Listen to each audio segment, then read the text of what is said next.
I'm Anna Odom, and I'm doing my paper slide video on The Boy in the Striped Pajamas.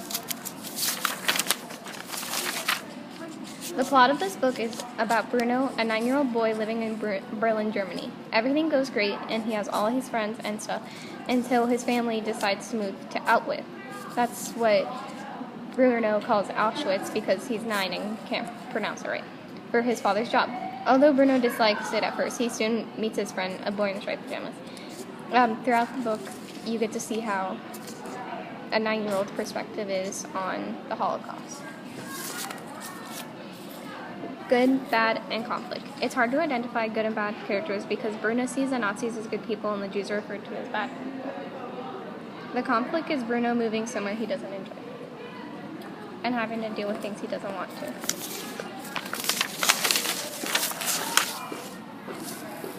Two things I saw that really stood out in my mind was the first scene where Shmuel is forced to work at Bruno's house to help with a party there, and Bruno sees his friend and then goes and gives him food because he's really hungry, and then a Nazi comes in and catches Shmuel and then yells at him, and Bruno doesn't say that he gave it to him, so his friend gets beat and yelled at.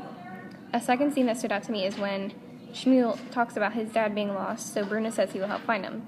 Bruno doesn't realize that his friend is in a concentration camp, so he goes in and helps him look, and he dresses up as him. While they're looking, all the prisoners are all yelled to march, and he just thinks they're marching and going in somewhere to get out of the rain, but then they end up getting gassed, and then Bruno dies.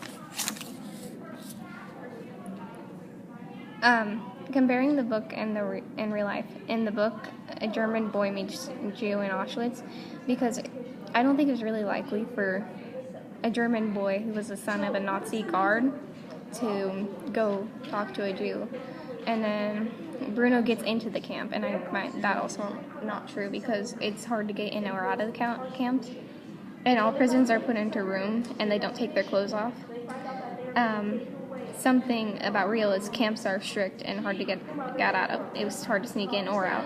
And prisoners would take showers where actually they get gassed, and then all clothes come off. Something similar is prisoners get gassed, and they get tricked into getting gassed.